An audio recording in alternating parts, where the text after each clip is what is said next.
시청자 여러분 안녕하십니까? 아나운서 김상호입니다. 자, 그동안 시사반장을 맡아왔던 김영식 교수의 개인적인 사정으로 제가 잠시 진행을 맡게 됐습니다. 계속해서 변치 않는 관심 부탁드리겠습니다. 자, 오는 6월 3일 대통령 선거를 앞두고 민심의 향방에 관심이 쏠리고 있습니다.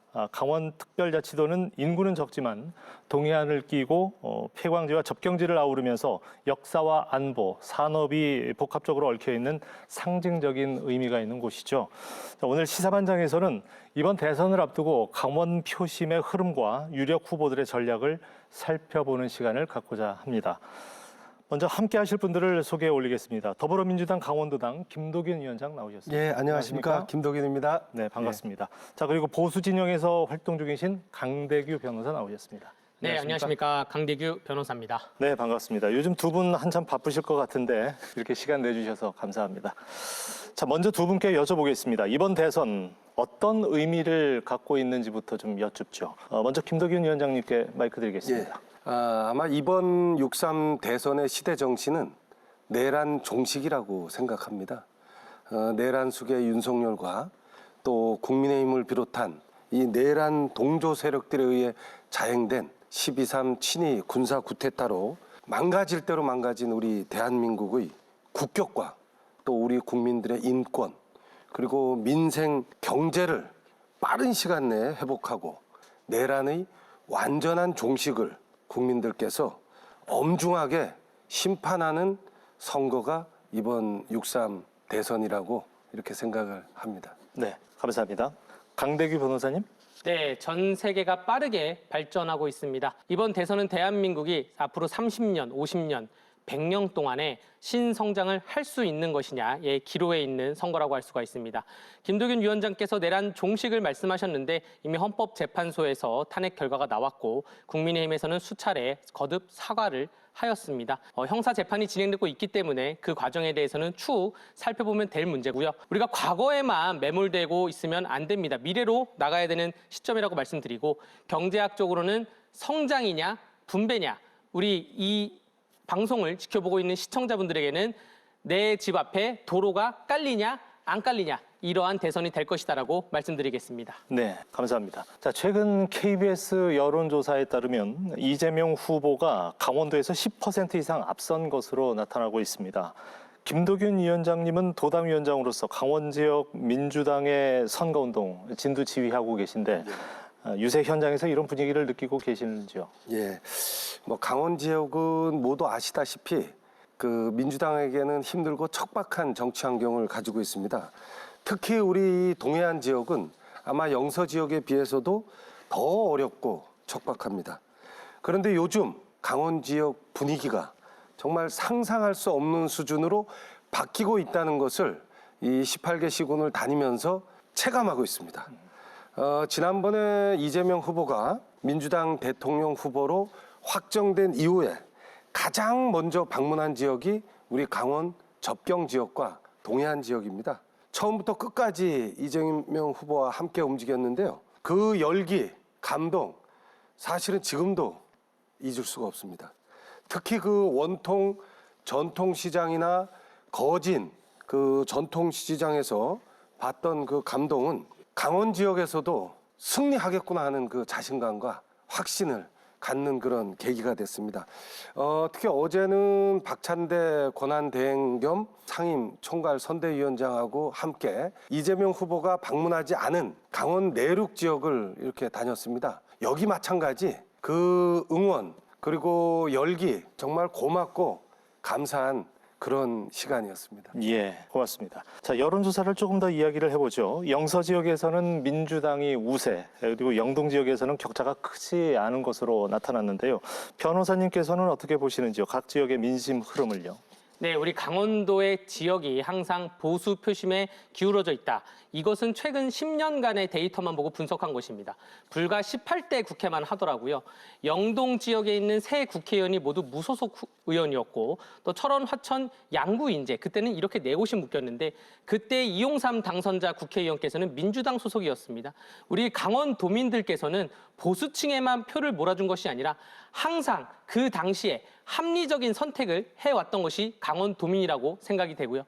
최근에 선거 유세장을 가보면 사실 처음에 선거를 시작할 때는 국민의힘 유세 측에서 다소 좀 침울한 감이 없지 않아 있었으나 최근에 이재명 후보자의 도덕성이 검증되고 또 김문수 후보자의 청렴성이 검증되고 또 지난 5월 18일 제1차 법정 토론회 이후에는 오히려 상승 기세를 타고 있으면서 2022년 대선 때보다 더 분위기가 좋다라는 말이 도내 선거운동원들 사이에서 나오고 있고요.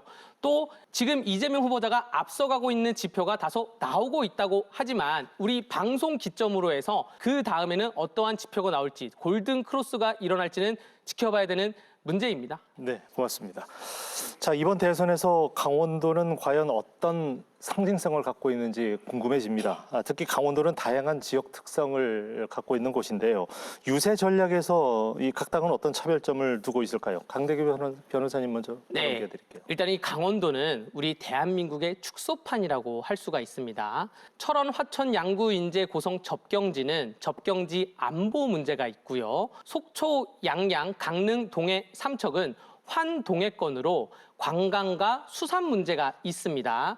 또 폐광지라고 불리는 태백, 영월, 정선, 평창은 노동적인 문제가 있고 산림, 임업 문제도 산업도 있습니다. 그렇다면 우리 내륙에 있는 원주, 춘천, 홍천, 횡성 지역은 신성장 동력 사업인 바이오와 반도체 산업을 또 꿈꾸고 있습니다.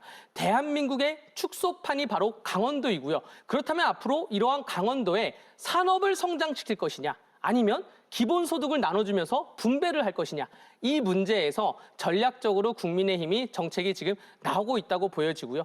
강원도가 한 발짝 더 발전하기 위해서는 김문수 후보자가 당선이 돼야 한다는 것이 자명하고 우리 도민들께서도 합리적인 선택을 해주실 것이라 믿습니다. 네, 고맙습니다. 김덕윤 위원장님. 예, 지난 그 22년 3월에 치러졌던 20대 대선에서 사실 강원도에 18개 시군 전 지역에서 사실은 우리 민주당이 전패를 했습니다. 특히 그 원주나 춘천 지역을 제외하고는 나머지 16개 시군이 두 자리 숫자 이상으로 크게 진 바가 있습니다. 근데 이번에도 만약에 이런 패배를 우리가 경험할 수는 없습니다. 그래서 이번에는 22년 3월의 패배를 정말 그 서력하기 위한 그런 절박함이 있습니다. 특히 우리 강원 지역의 정치하는 분들은 어떤 분들이냐? 내란숙의 윤석열을 비호하고 마지막까지 그 선두에서 지지하고 앞장섰던 인원들이 이 국민의힘 강원 지역의 국회의원들입니다. 우리 도민들이 모두 이들의 행태를 똑똑히 목도한 만큼 아마 이번 6.3 대선에서는 엄중한 심판과 무거운 책임을 아마 반드시 물을 거라고 생각하고 또 그 책임이 아마 강원도의 표심을 좌우하게 될 것이다 이렇게 판단을 합니다. 내란에 대해서 계속 반복적인 주장만 하고 계시는데요. 예. 우리 강원도의 역사를 봤을 때 제가 기억하기에 한 17대, 16대 총선부터 말씀을 드리자면 우리 강원도의 도민들께서는 철저히 인물론에 의한 투표를 하신 겁니다. 어떤 때는 민주당 후보, 어떤 때는 또 보수층 후보, 진보층 후보, 어떤 때는 또 무소속층 후보. 이것이 철저히 인물론에 의해서 선택을 한 것이고요. 지금 지난번 대선 윤석열, 이재명 선거 때도 인물론으로 윤석열을 선택을 한 거고 그 이후에 총선과 지선도 보수층의 지표가 높게 나온 것이 보수층에서 냈던 후보자가 인물론에서 훌륭했던 거예요. 그렇게 보여지고요. 그럼 지금 대선은 어떠합니까? 김문수냐 이재명이냐 인물론을 놓고 보자 그거예요. 인물론을 둘이 접점하는 지역이 경기도지사 시절입니다. 김문수 후보자 경기도지사 시절에 판교밸리 만들었죠. LG 파주단지 만들었죠. 평택 반도체 만들었죠. 이천 반도체 만들었죠. 이렇게 해서 경기도를 먹고 살 수 있게 해주고 GTX로 연결을 시켰잖아요. 그런데 이재명 뭐 했습니까? 이재명 후보자께서는 뭐 기본소득, 재난지원금 뿌리면서 계곡 정비 사업을 했다고 얼마 전에 얘기하면서 커피값 120원을 얘기했지만 그 계곡 정비 사업도 당시에 더불어민주당 남양주 시장이던 조광한 시장께서 이의 제기했다가 당원권 정지를 받고 탈당을 한 그런 분란 소지가 있는 부분이에요.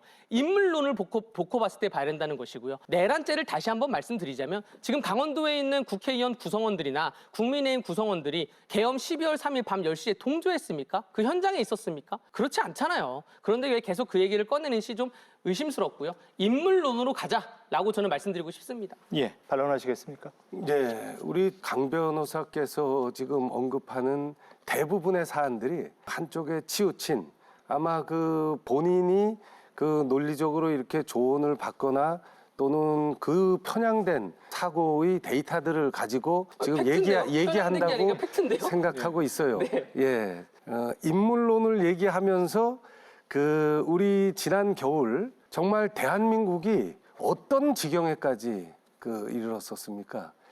대한민국은 망할 수도 있는 그런 위기의 시간을 우리 대한민국의 모든 국민들이 그 지난 겨울을 보내왔기 때문에 정확하게 지난 겨울에 어떠한 행동을 했는지 다 지켜봤고요.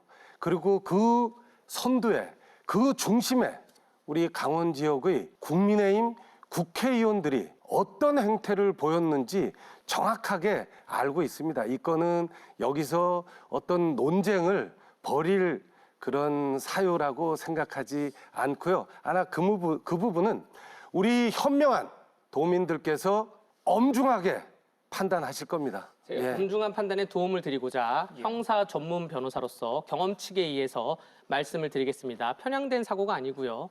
제가 공동정범 사건을 굉장히 많이 하거든요. 어떠한 한 단체에서 식사를 하러 갔다가 내가 화장실을 간 사이에 이 단체 사람들이 다른 단체랑 우당탕탕 싸움이 발생합니다. 경찰도 출동했어요. 내가 화장실을 갔다 왔을 때는 이 일이 다 끝나 있어요. 그러면 그때 화장실을 갔다 온 그 현장에 없던 사람은 공동정범의 죄책을 지지 않습니다. 지금 김문수 후보자 같은 경우에는 국무회의에 없었잖아요. 그렇기 때문에 거기에 대해서 아무런 재판도 받지 않고 있고 형사적인 내란 동조죄에 대해서도 아무런 혐의가 없는 겁니다. 오히려 혐의가 있는 사람은 지금 12개의 혐의로 5개의 재판을 받고 있는 이재명 후보자이죠. 백현동, 대장동, 성남FC, 위중교사, 대북송금, 공직선거법, 지금 손에 꼽기도 힘든 여러 가지 혐의로 재판을 받고 있는데 우리 강 변호사님 식으로 지금 말씀을 끊으셨네요. 아니 네. 잠깐 끊는 게 아니라 네, 끊으셨잖아요. 아니죠. 그럼 저 강 끝까지 말해도 변호사님 됩니까? 네. 잠깐만요. 이 오늘 주제 토론은 네. 6.3 대선에 대한 예. 전망과 그리고 강원도 얘기죠. 각 네. 네. 당의 네. 그리고 어떤 전략이나 필요한 사항들을 우리 도민들에게 전달해주는 그런 시간이에요. 근데 지금 강 변호사님이 지금 말씀하신 그런 내용들은 사실은 오늘 토론에 적합한 그런 발언들이 저는 아니라고 생각합니다. 강원도 얘기를 다 준비해 왔는데 시작하시자마자 내란이니 계엄이니 말씀하시니까 네. 제가 예시를 든 거 아닙니까? 이제 강원도 얘기만 하시죠, 그러면. 좋습니다. 예, 두 분께서 그렇게 합의를 해주시니까 정리를 하도록 하고요. 민주당 이재명 후보 이야기를 좀 다시 이어가 보겠습니다. 예. 일찌감치 동해안 또 폐광지 접경 지역을 방문하면서 경청 투어를 진행했습니다. 해당 지역들을 선제적으로 공략한 이유가 있을까요? 그렇죠. 지난 22년 3월 대선에서 사실은 이재명 후보가 그 강원 접경 지역 그리고 동해안 지역에서 두 자리 숫자 이상의 큰 차이로 사실은 패배했습니다. 예. 특히 이 지역을 담당하고 있는 지역구 국회의원들이 공교롭게도 모두 내란 수계를 비호하고 그 선두에 앞장섰던 그런 인원들입니다. 그리고 이 접경 지역과 동해안 지역, 폐강 지역의 지금 민생 경제가 말이 아닙니다. 저도 다니면서 이 소상공인들을 만나면 정말 가슴이 미어집니다. 이런 민생 경제의 이 위기 상황을 누가 만들었습니까? 그래서 그분들께 희망과 꿈을 드려야 되겠다는 그런 취지로 대통령 후보로 확정된 이후에 첫 번째로 강원 지역의 접경 지역과 동해안 지역 그리고 폐강 지역을 이렇게 다니면서 그분들의 목소리를 정말 하나하나 골목골목 다니면서 경청하는 그런 시간을 보냈습니다. 그래서 이 경청 투어는 그 우리 강원 지역의 소외된 그런 분들에게 희망과 기대감을 충분히 줬다 이렇게 저는 생각합니다. 예. 자, 국민의힘은 후보 등록 직전까지 단일화 이슈로 좀 뜨거웠습니다. 선거 운동이 다소 늦어진 면도 있고요. 김문수 후보의 강원도 선거 전략 어떻게 생각하십니까? 네, 김문수 후보의 강원도 전략은 크게 걱정하지 않습니다. 누구보다도 강원도에 대해서 잘 아는 사람입니다. 예. 왜냐하면 경기도지사를 하면서 2007년과 2009년도에 강원도에 대해서 광역 행정 협력을 체결했어요. 또 2014년에 심지어 최문순 지사 시절에 당이 다르지만 그때도 광역 행정 협력을 체결했습니다. 무엇이냐? 경기도와 강원도가 있잖아요. 접경지 연결돼 있습니다. 접경지 경제를 같이 연구했고 산림 임업 지역에서 특산물을 같이 연구했습니다. 또 강원도의 관광지에 대해서 경기도 도민들을 많이 보내겠다. 이렇게 하면서 협력을 체결하였고요. 2014년도에 우리 강릉 시민들은 기억할 겁니다. 강릉시에 폭설이 내렸을 때 김문수 당시 경기도지사가 직접 와서 제설 작업을 했어요. 이렇게 마음이 강원도에 있는 분이고요. 단일화 말씀을 하셨으니까 단일화에 대해서 포인트를 하나 주자면 지금 전략적으로 김진태 강원도지사가 단일화 과정에서 전국에 있는 모든 국민의힘 시도지사들이 단일화를 하라고 성명서를 냈는데 김진태 강원도지사만 그 성명서에 이름을 안 올렸어요. 내가 보기엔 이건 정의가 아니다. 전 당원들이 뽑았는데 왜 갑자기 후보를 바꾸냐라고 해서 서명을 안 냈고 지금 김문수 국민의힘 후보자가 되지 않았습니까? 그럼 여기서 만약에 김문수 후보자는 대통령이 됐어요. 전국의 모든 시도지사가 자기를 반대하고 음해할 때 김진태만 본인의 손을 들어줬는데 김문수가 대통령이 되면 강원도에 대해서 도로가 안 놓겠습니까? 철도가 안 놓아질까요? 특산물이 발전을 안 할까요?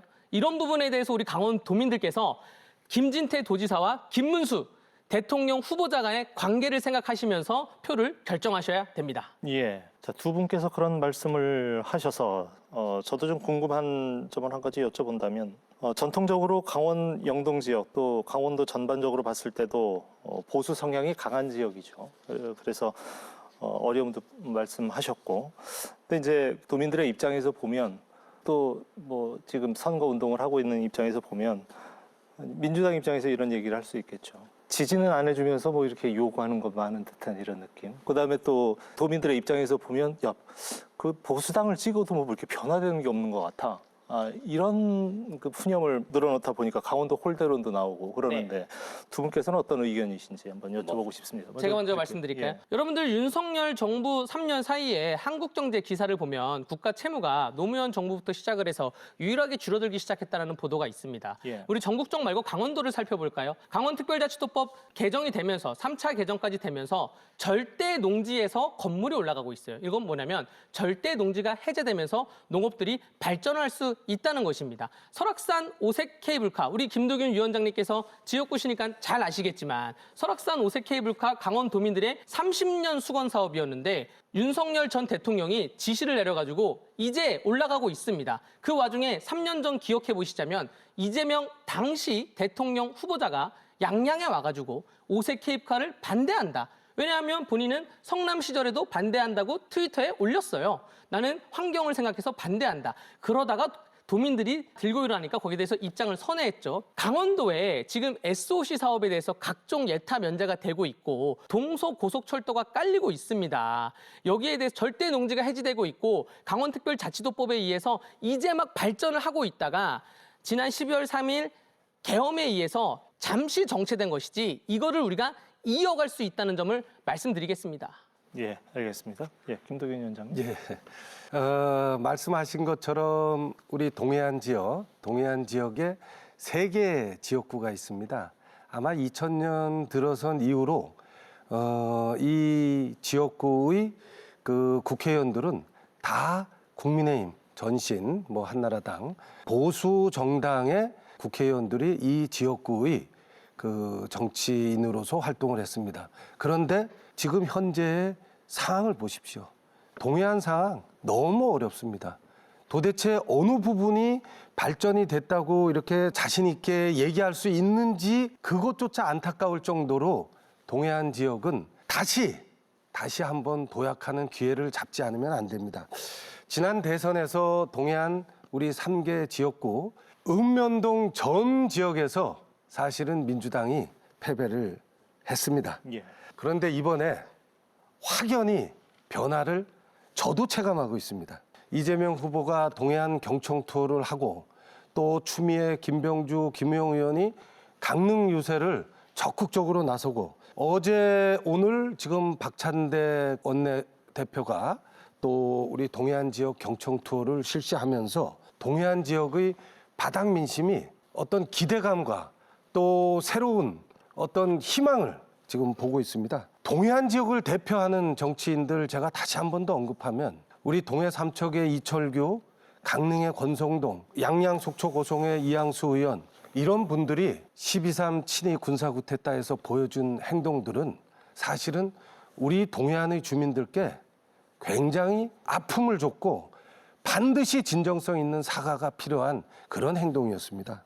그래서 이번 아마 6.3 대선은 동해안의 이 침체된 민생 경제 그리고 다시 도약하지 않으면 안 되는 이 위기감이 아마 6.3 대선에 그대로 투영될 것이고 또 동해안의 아마 역사적 변곡점이 될 것이다. 저는 이렇게 확신합니다. 예. 일단은 예. 팩트 하나 잡아드려야 되겠어요. 2000년대 이후에 동해안권에 있는 속초, 고성, 양양, 강릉, 동해 삼척의 모든 국회의원들이 전신이 국민의힘, 뭐 한나라당 이거였다 말씀하셨는데 18대 국회 송은석 의원 또 18대 국회 최욱철 의원, 송은석 의원 둘 다 무소속인데 제가 얼마 전에 민주당 기사를 보니까 최욱철 의원은 또 민주당으로 다시 입당을 하셨더라고요. 그 팩트부터 제가 잡아드리고요. 이번에 경청 투어를 통해서 뭔가 바뀌었다고 말씀을 하셨는데 지금 이재명 후보자는 2022년도에도 강원도로 왔습니다. 그럼 그때는 경청 투어 안 했습니까? 그때도 경청 투어 했는데 그때 경청 투어와 지금 경청 투어는 다른 겁니까? 그리고 제가 국회에서 오랜 기간 한 3년 정도 근무를 해서 말씀을 드리자면 뭐 권성동, 이철규, 이양수 의원에 대해서 언급을 하셨으니 제가 굳이 언급을 해드리자면 언론에 나오는 것이 국회의원들의 임무가 다가 아닙니다. 그 내부에 있는 국토부와 조율하고 산자부와 조율하고 또 해양수산부와 조율하고 이런 문제가 국회의원들이 실제로 하는 일이고 지금 만약에 소상공인들이 힘들다고 한다면 더불어민주당 문재인 정부 시절에 2018년, 2019년도 오면서 2년 사이에 최저임금이 30%가 정확히 말하면 29.7%죠. 29.7%가 상승했어요. 인건비가 올라가니 지금 먹고 살기 힘든 거 아닙니까? 소득 주도 성장의 실패를 가지고 윤석열 정부가 다시 깨어진 상처를 꼬매고 있는 와중에 지금 국민의힘에서는 거듭 사과를 했지만 계엄이라는 예상치 못하는 일이 터졌고 거기에 대해서는 지금 형사재판 받고 계시고 우리가 앞으로 미래를 얘기해야지 자꾸 왜 과거를 얘기합니까? 저는 이렇게 생각을 합니다. 예, 우리 강 변호사님 그 말씀을 들으면 윤석열의 이 화법과 너무 똑같아요. 어떤 점에서 똑같죠? 너무 똑같아요. 예를 들어서요? 말 끊지 마시고 네, 죄송합니다. 들으세요. 네. 너무 똑같아요.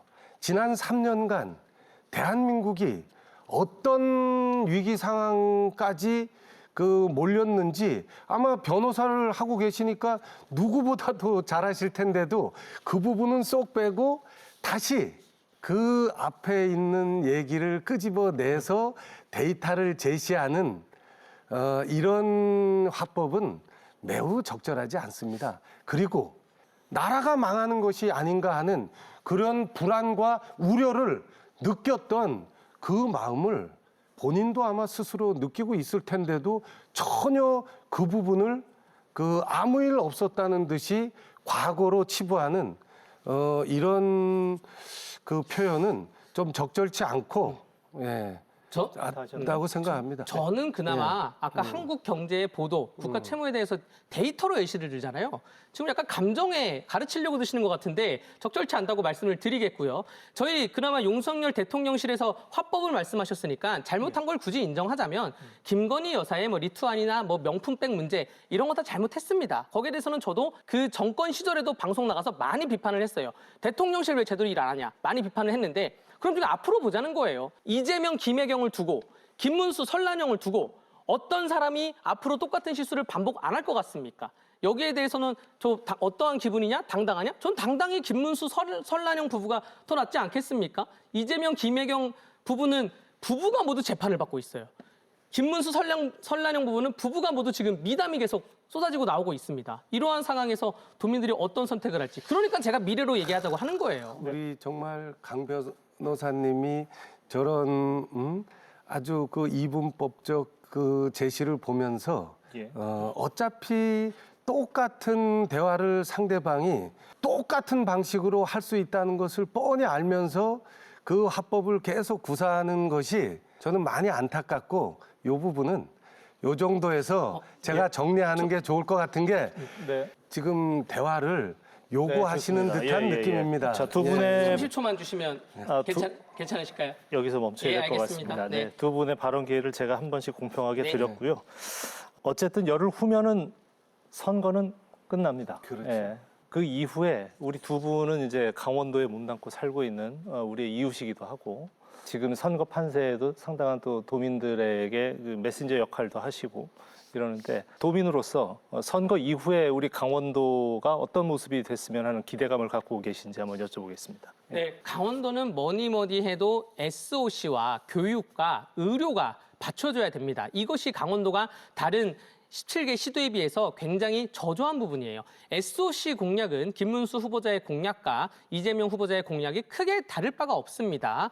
그래서 같이 가는 걸라고 해서 으쌰으쌰 하면 되고요. 의료에 대한 공약은 제가 변호사인데 로스쿨이 도입된 이후에 강원도, 특히 춘천시만 하더라도 변호사 수가 20명이 안 됐는데 지금 60명이 넘어갑니다. 최근 10년 사이에 3배 이상이 늘었어요. 윤석열 정부에서 의대 정원 확충을 얘기했죠. 거기에 더불어민주당이 반대를 했죠. 테이블에 안 나왔습니다. 강원도의 의료 개선을 위해서는 의대 정원을 어느 정도는 확충을 해야 된다라는 말씀을 드리고요. 또 교육 문제에 대해서 강원특별자치도법 제3차 개정을 하면서 국제학교를 집어넣는데 교육부에서 제주도 이외에는 국제학교가 안 된다고 했다가 전라북도 특별자치법에 갑자기 국제학교가 들어갔어요. 이게 뭡니까? 강원도가 이 부분도 되찾아와야 된다는 말씀을 드리면서 이재명 후보자께서 TV 토론에 나와서 뭐 질문만 던지면 극단적으로 바라보지 말라 그랬죠. 국회의원은 본회의에서 찬성이냐 반대냐 표결을 해야 되는 사람입니다. 대통령도 정책에 대해서 할지 안 할지 결정해야 되는 사람이에요. 우리 점심 먹을 때도 짜장면 먹을 거야, 짬뽕 먹을 거야.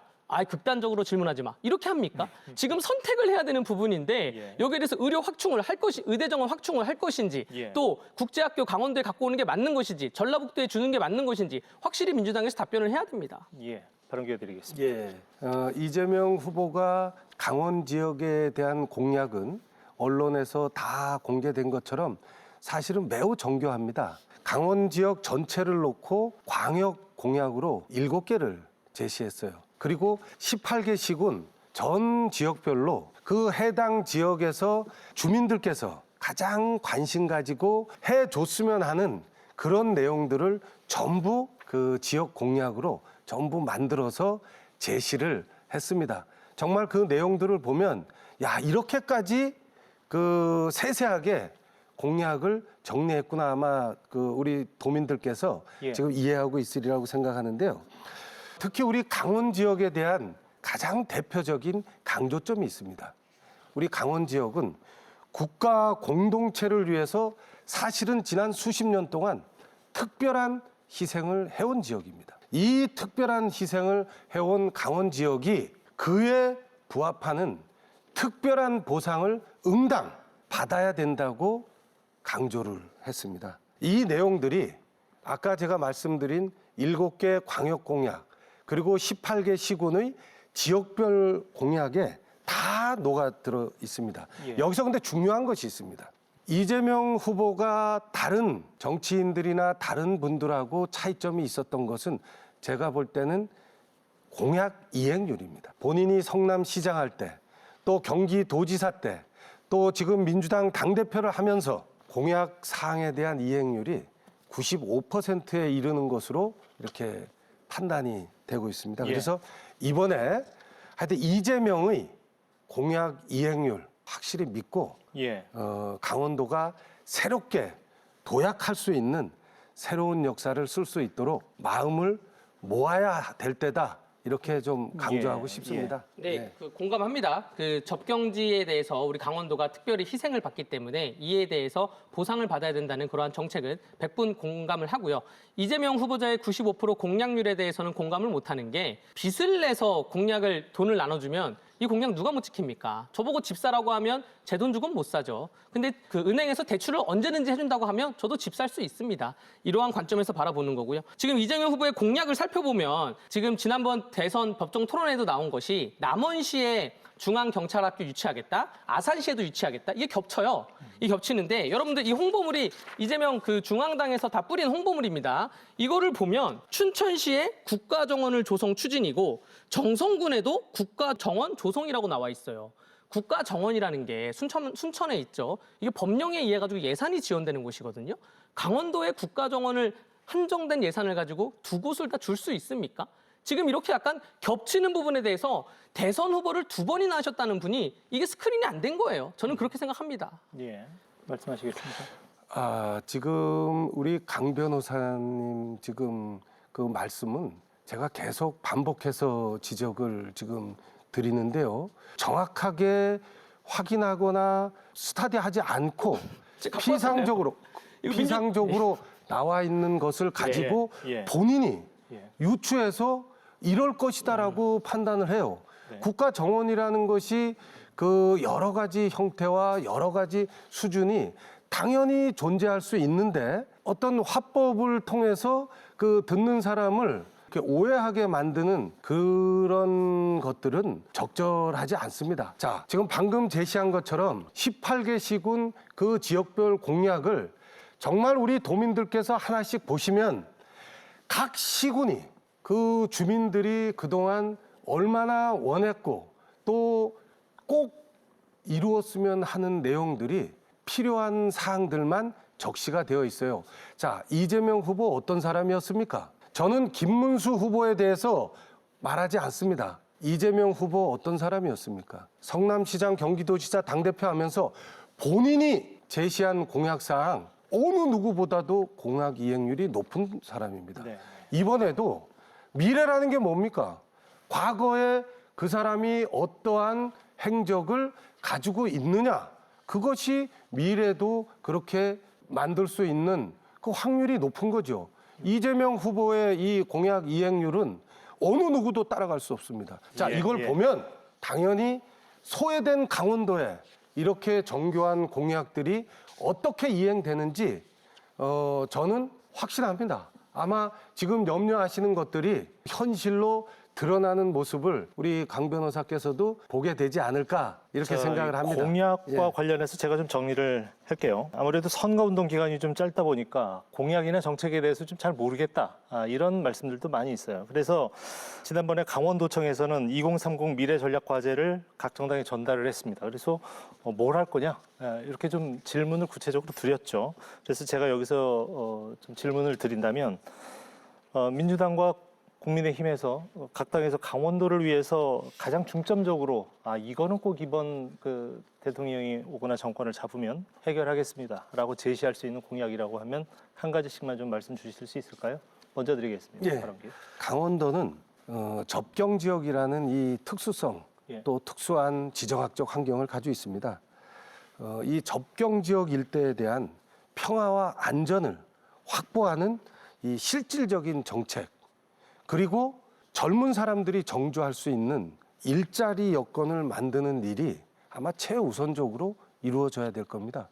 지난 70년 동안 대한민국 안보를 위해 희생한 강원도를 위해 특별한 보상이 필요한 시기고 또 개인의 기본권까지 제약받았던 우리 강원 접경 지역 일대의 주민들에 대해서 중앙정부가 이제는 그에 상응하는 특별한 보상을 해야 될 때라고 생각합니다. 그래서 접경 지역에 대한 정말 과감한 그런 정책들이 지금 제시를 했습니다. 그 제시된 정책들이 정확하게 이행될 수 있도록 해야 되고요. 지금 인구 소멸 위기가 강원도 전 지역에서 발생하고 있기 때문에 우리 젊은 분들이 우리 강원 지역을 떠나지 않고 정주할 수 있도록 하려고 그러면 일자리를 창출하는 그 기반을 만들어야 됩니다. 그 기반을 위해서 그 미래 산업의 어떤 경쟁력을 키운다거나 또는 첨단 그 인프라를 구축할 수 있는 그 연구개발 단지를 만든다거나 하는 그런 노력들을 하여튼 이 공약사항에 포함을 시켰고 젊은 사람들을 위한 이 청사진이 공약에 다 포함되어 있습니다. 네. 말씀하시겠습니까? 좀 더 구체적으로 말씀드리겠습니다. 네. 뭐 일자리 이런 얘기는 양 후보와 양 정당의 이름을 지으면 누구나 다 하는 얘기예요. 예. 자, 일자리가 나오기 위해서는 기업이 유치돼야 되는데 기업은 도로나 철도가 있어야지 유치가 되는 겁니다. 철도에 대해서 먼저 말씀드리자면 김문수 후보자 경기도지사 시절에 GTX 도입했던 사람이에요. 당시 김문수와 유시민 각 후보자가 토론 대결에서 유시민 당시 경기도지사 후보자는 GTX는 말이 안 된다라고 했는데 결국 김문수 후보자가 당선돼서 하지 않았습니까? GTX 비마석 춘천 연장할 거고요. 용문 홍천 철도 할 거고요. 삼척 강릉 원주 만종 철도도 조기 착공하겠습니다. 동서 고속철도는 물론이거니와 강원형 고속도로에서 제천 영월 고속도로 적기 내에 개통 추진할 거고요. 영월 삼척 고속도로도 타당성 평가 용역 추진하면서 포천 철원 고속도로도 예타 신청을 해서 통과되도록 추진하도록 하겠습니다. 속초 고성 고속도로도 예타 신청해서 조기 착공 추진을 할 거고 양구 영월 고속도로 그러니까 중부 가운데 축도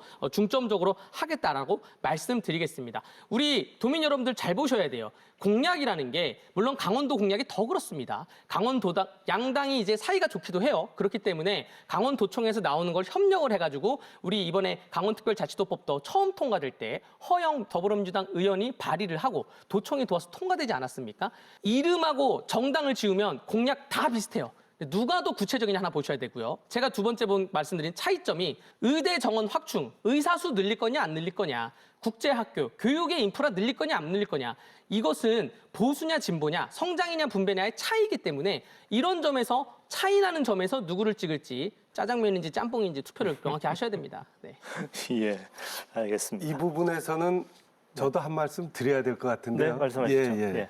보니까 우리 강 변호사께서 말씀하신 내용들이 아까도 제가 자세한 설명은 안 드렸지만 이재명 후보의 강원 지역 공약에 정말 세세하게 다 들어가 있습니다. 그중에 광역 공약의 대표적인 게 사통팔달 1시간 이내 강원 지역의 교통망을 구축하겠다 하는 공약이 첫 번째로 들어가 있고요. 예. 또 지역별로 지금 나열한 그 내용들이 각 지역별로 아까 이렇게 들었던 거기에 다 포함되어 있어요. 예. 예, 그렇기 때문에 그 부분은 하여튼 공약을 우리 도민분들께서 한번 자세히 보시면 예. 얼마나 도민들께서 염원하시는 예. 그런 내용들이 포함되어 있는지 아마 알게 될 것이다. 알겠습니다. 이 말씀은 같이 한번 드려야 될 것 같습니다. 예. 자, 다음 질문으로 넘어가도 될까요, 두 분?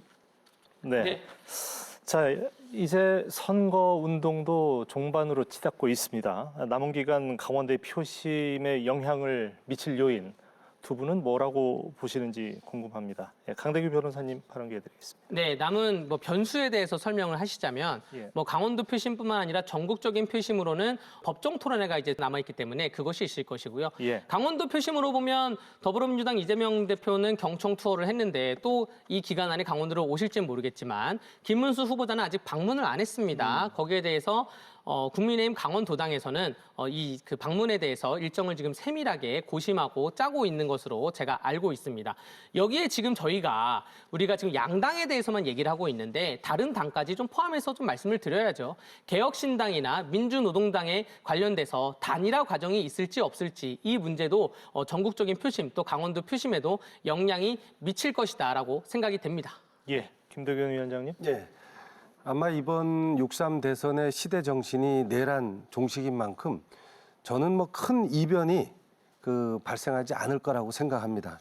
다만 12.3 내란 이후에 우리 사회에서 지금 발생하고 있는 이 불법적이고 극우적인 행태에 대한 우려가 있습니다. 그동안 수없이 이재명 후보를 악마하고 또 범죄자로 몰아세웠던 그런 세력들이 있는데요. 이 세력들에 의해서 직접적인 위협이 현실화되지 않을까 하는 그런 걱정이 있습니다. 특히 남은 기간에 이제 대중 유세가 더 많아질 텐데 조금이라도 경호의 허점이 발생한다면 아마 심각한 그런 상황이 발생할 수도 있겠다 이런 생각이 들어서 하여튼 이번 6.3 대선이 종료될 때까지 안전하게 선거가 마무리되기를 바란다 그런 말씀을 꼭 드리고 싶습니다. 저는 굳이 예측을 하자면 골든 크로스가 5월 28일 수요일쯤에 있지 않을까 생각이 됩니다. 왜냐하면 선거가 예전의 지표와 달라요. 이제는 뭐 각종 온라인, 유튜브나 각종 온라인 선거기 때문에 우리 국민들이 어떠한 자료나 정보를 직접 받습니다. 아까 범죄자 말씀을 좀 하셨는데 제가 형사 전문 변호사로서 보자면 범죄를 저지르지 않는 분들은 재판을 빨리 끝내길 바래요. 나 재판 일정 빨리 잡아줘. 빨리 무죄 받게. 그런데 지금 재판을 끌어온 사람이 누굽니까? 송달도 받지 않고 재판에 출석도 하지 않고 12개의 혐의 5개의 재판을 받고 있는데 이 도덕성에 대한 이 자료와 정보를 우리 국민들이 투표와 가까워지면 가까워질수록 이제 한번 찾아볼까라고 찾아보다 보면 5월 28일쯤에는 골든 크로스가 있지 않을까 예상해 보겠습니다. 네, 알겠습니다. 자, 어느덧 시간이 많이 흘러가서요. 두 분의 이제 마지막 발언을 남겨놓고 있는데요. 자, 끝으로 이번 선거를 앞두고 강원도 유권자들께 한 말씀씩 좀 부탁을 드리고요. 자, 마지막 답변하시는 거는 좀 시간을 한 30초씩 이렇게 드리도록 하겠습니다. 네, 먼저 하시죠. 제가 먼저 말씀드리겠습니다. 오늘 김두균 위원장께서 저희 합법에 대해서 지적을 해주셨다면 여기에 대해서 겸허히 수용할 부분은 수용하겠습니다. 하지만 제가 말한 부분 중에 사실이 아닌 부분은 없습니다. 우리 강원도민들께서 제가 말한 도덕성 문제든 인성 문제든 정책 문제든 손가락 몇 번만 하면 충분히 모바일로 찾아볼 수 있는 것입니다. 찾아보시고 나서 우리 강원도에 누가 대통령이 되어야지 강원도의 발전을 앞당길 수 있을지 면밀하게 살펴주시고 선택하여 주시길 바라겠습니다. 네. 어쨌든 더불어민주당과 국민의힘 모두 강원도의 발전을 위해서는 함께한다고 말씀드리겠습니다. 네, 고맙습니다. 시간 지켜주셔서 30초 드리겠습니다. 예, 이번 6.3 대선은 내란숙의 윤석열과 국민의힘을 비롯한 내란 동조 세력들이 망가뜨린 대한민국을 다시 정상화시키는 출발점입니다. 이 반헌법적이고 또 대국민 배신 행위를 자행한 내란 세력에 대한 엄중한 심판과 무거운 책임이 이번 6.3 대선에서 반드시 보여줘야 된다 이렇게 생각을 합니다. 그래야지 우리 대한민국이 다시 새로운 대한민국, 진짜 대한민국으로 거듭날 수 있다고 우리 도민들께 꼭 말씀드리고 싶습니다. 네, 고맙습니다. 두 분 시간 비슷하게 잘 지켜주셨습니다. 자, 어떻게 보셨습니까? 오늘 시사반장에서는 대선을 앞둔 강원도민들의 표심과 유력 정당들의 선거 전략을 함께 이야기했습니다. 자, 박근혜 전 대통령 탄핵 이후에 치러졌던 2017년 대선처럼 이번 선거 역시 또다시 장미 대선이라고 사람들에게 회자가 되고 있습니다. 1908년 뉴욕의 거리에서 여성 노동자들이 외쳤던 생존권과 참정권을 상징하는 이 말 속에 소박한 일상을 염원하는 우리 국민들의 마음이 담겨 있는 건 아닐는지요. 더 나은 삶과 희망을 주는 정치를 바라는 마음을 담아서 소중한 한 표 꼭 행사해 주시기를 바랍니다. 자, 오늘 시사반장 여기서 마치도록 하겠습니다. 두 분 나와주셔서 감사드리고요. 오랜 시간 함께해 주셔서 고맙습니다.